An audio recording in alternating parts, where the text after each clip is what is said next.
more money one has, the more they crave for. And sometimes, this greed can make one go from hero to zero. It may sound mind-blowing, but it's the truth. This really happened with an actual person. While it's usually from rags to riches, the story for Eike Batista was quite surprisingly the other way around. In this episode of Astonishify, meet the billionaire who managed to turn his wealth into a negative $1 billion? This story serves as a reminder that even if you become a billionaire, you must safeguard your assets and wealth, or you might find yourself in a situation just like his. Featuring today's video is the grace-to-grace story of Eike Batista, the 7th richest person in the world who hit financial rock bottom and became broke. And now, he owes more money than he has. But how did this billionaire go bankrupt? To find an answer to that question, make sure to watch the video till the end. Eike Batista Origins. Before you know how Batista lost his fortune, it's better to know who Eike Batista really is.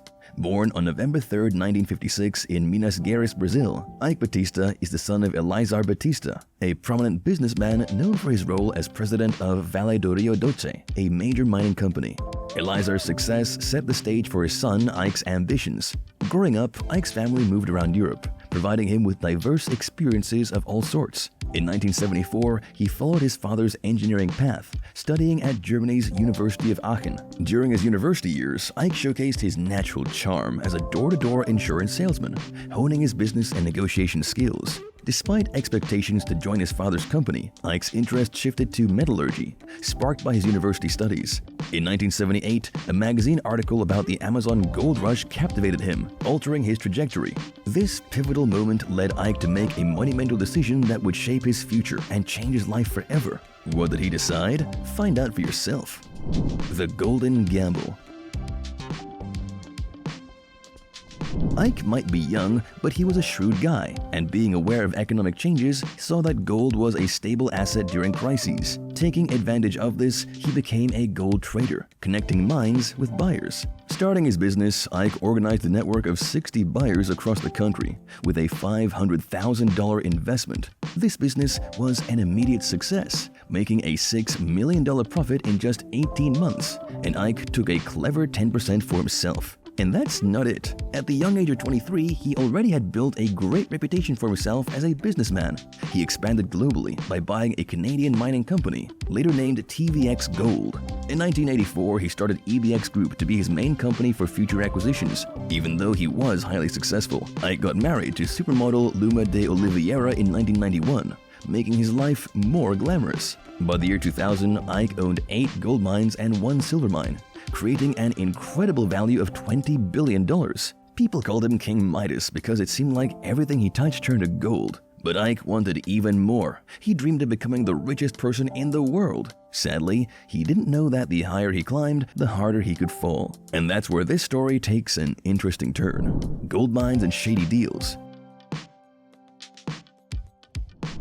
It appeared that Eike's gold mines were bound for everlasting success, but in 2001, the mining magnate faced a hurdle. While seeking new mines, Eike saw an enticing opportunity in Greece, but it didn't unfold as he had hoped. A natural risk-taker with a history of charming his way into profitable deals, Eike's passionate and somewhat aggressive approach led to trouble. His proposal for a new mining project didn't sit well with the Greek government, resulting in the denial of the necessary environmental license. Unfortunately, Eike had already convinced investors to join his venture, spending their money in preparation. With no immediate way to recover the funds, Eike found himself burdened with a mountain of debt, worsened by a sharp decline in gold prices. Gold, once valued at $700 per ounce in the early 80s, dropped to a mere $250 per ounce. But that wasn't all. For Eike, the worst was yet to come. In April 2001, Eike was compelled to resign as CEO and chairman of TVX, the company he founded. His marriage also reached a breaking point, resulting in divorce in 2004. As sympathy might arise, tales of Eike's questionable gold mining practices surfaced. Reports from the early 2000s revealed his manipulative tactics in the Amazon jungle, showing locals outdated newspapers to pay them less than the actual market prices for their freshly mined gold. Despite hints at shady dealings, Eike, accustomed to his magical Midas touch, faced well-deserved setbacks, especially with the failure of his Greek mining project. This setback should have been a warning, but Eike was too absorbed in planning his grand comeback, and surprisingly, There's a lesson for each of you watching. This guy is determined as hell. Ike's revival. After facing troubles in both his work and personal life, Ike shifted his focus away from gold and back to his main company, the EBX Group, which he had started when he was younger. Despite losing a significant amount of money during the TVX problems, Ike managed to keep his charismatic sales skills and his ability to find good opportunities. During the 2000s, there was a big increase in prices for commodities like oil, fuel, and metals. Even though Ike didn't want to go back to working with gold, he couldn't afford to miss the chance to rebuild his empire. Because of the high prices, many people were eager to invest in businesses related to these commodities, and Ike took advantage of this. Thanks to Batista's impressive presentation skills, he gained the trust of big investors like General Electric and IBM. With a new plan to be part of as many industries as possible, Ike explored different commodity markets in the early 2000s. Private investors, attracted by promises of success, poured money into his ventures. Similar to EBX and TVX, each new business had an X in its name, which Ike said represented growing wealth. Indeed, Ike soon started increasing his own wealth by making profits from various industries such as iron mining, shipbuilding, and oil and gas. In 2008, Ike joined the exclusive club of billionaires with a personal wealth of $6.6 billion. He became the 142nd richest person globally, but that wasn't sufficient for the former King Midas, who was determined to reach the very top no matter the cost. And as they say it, there is a sufficiency in the world for man's need, but not for man's greed. Coming up is the final story of Eike Batista's financial ruin. But before going forward, why don't you first click the like and subscribe buttons? And by doing that, you'll be updated with the latest videos that are posted every week, so make sure you don't miss out. From billionaire to financial ruin. Having ridden the wave of the 2000s commodities boom, Ike found himself rapidly advancing towards his dream of claiming the title of the world's richest man. Within a mere 2 years of making it onto the billionaires list, Ike ascended to the ranks of the top 10 wealthiest individuals globally, securing the 8th position in 2010 with an impressive $27 billion in wealth. By 2012, his fortune had further surged to an astounding $30 billion, making him the 7th richest person in the world and the wealthiest in Brazil. In 2012, he invested an estimated $13.5 million on a luxurious mansion in Rio's exclusive Jardim Botanico neighborhood, featuring 6 living rooms, one equipped with a glass door enabling cars to drive straight into the house. Ike's lavish lifestyle extended to his collection of high-end supercars, including a $450,000 Lamborghini Aventador and a $1 million Mercedes SLR McLaren. Dominating both land and sea, he possessed a fleet of powerboats, superyachts, and 3 private jets. A $10 million vacation home further emphasized his rapid ascent into the realm of excessive wealth. Ike's swag was not confined to material possessions. He openly challenged the then richest person globally, Carlos Slim, that he would soon surpass him. His lack of humility was matched by unwavering self-confidence, evident in his prediction that within a decade, his net worth would surpass $100 billion. But little did he know that this glittering fortune was on the verge of a dramatic trip down the lane, and karma hit him. Reports of Ike's suspicious dealings were made. His mining company, MMX, faced fines for environmental violations, and in 2008, accusations emerged that his logistics company attempted to displace the Tupi-Guarani tribe from their ancestral lands. Negative press surrounded him, but his wealth continued to expand until the darker aspects of his actions caught up with him. The turning point came when Ike's fuel company OGX claimed to have discovered $1 trillion worth of recoverable oil and gas deposits in Brazil in 2010. This announcement, promising the production of 750,000 barrels of oil per day, pushed OGX's market value to $19.9 billion. However, the grand gas bubble was about to burst, marking a severe downturn in Ike's fortunes. Catastrophic losses. In the aftermath of Ike's grand claims about OGX's oil production capabilities, the stark reality unfolded quite differently. Despite his promise of pumping 750,000 barrels daily, the actual operations yielded a mere 15,000 barrels, a mere 2% of the pledged amount. Ike, who had borrowed billions to fund his ambitious oil and gas projects, found himself facing a grim truth. The potential he had flaunted was significantly overestimated, whether through ignorance or, more likely, deliberate deceit. With earnings from meager oil production dwindling, Ike grappled with the challenge of repaying loans secured on promises that fell empty. As OGX faltered, Ike's mining company faced a staggering $1.8 billion fine for unpaid taxes, and his other ventures were drowning in debt. Adding to his financial woes, Ike found himself indebted to formidable entities, including a $2 billion owed by EBX to Abu Dhabi's royal family.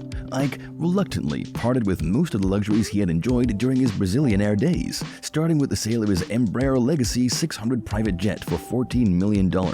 However, Ike's financial downturn went beyond downsizing. His net worth, which had peaked at $30 billion just a year prior, went down in no time. By September 2013, it dropped to $200 million, marking an astonishing 99% loss in a single year. OGX's default on a $45 million interest loan payment in October 2013 triggered a domino effect, leading to the official bankruptcy of Ike's flagship company. By January 2015, Ike's personal debt amounted to $1.2 billion, surpassing his estimated net worth of $200 million, leaving him in the red by a staggering $1 billion.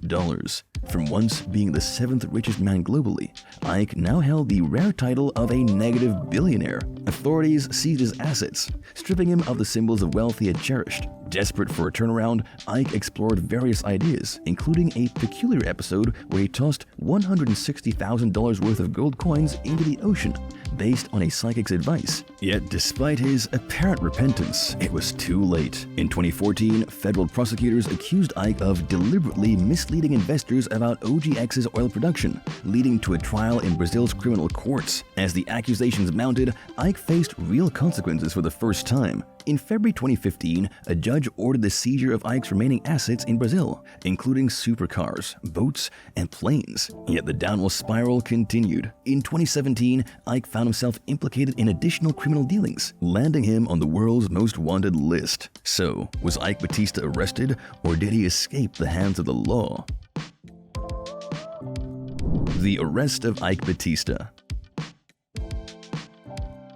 Eike Batista's name ended up on Interpol's list of wanted people, and shortly after, authorities caught him on a flight from New York City. They arrested him as soon as he landed at Rio de Janeiro's main airport. What did he do this time? Aside from his previous wrongdoings like deception and insider trading, Ike was now accused of bribery. Reportedly, he paid $16.5 million to Rio's government official Sergio Cabral. In return, Ike got a board position for Rio's Maracanã Stadium, securing profitable government contracts. The court considered this unfair due to the improper connection. Now, Ike also faced charges related to money laundering scandals involving $100 million hidden in foreign bank accounts, along with other wealthy figures in Brazil. Despite Ike's denial of these accusations, the former gold tycoon was potentially looking at a 30-year prison sentence. From once predicting that he would be the world's richest man by 2020, he found himself behind bars, initially at the tough Bangu Penitentiary, sharing a cell with 6 inmates, frankly, not for having a university degree. After a challenging 3 months, he was released to house arrest in April 2017.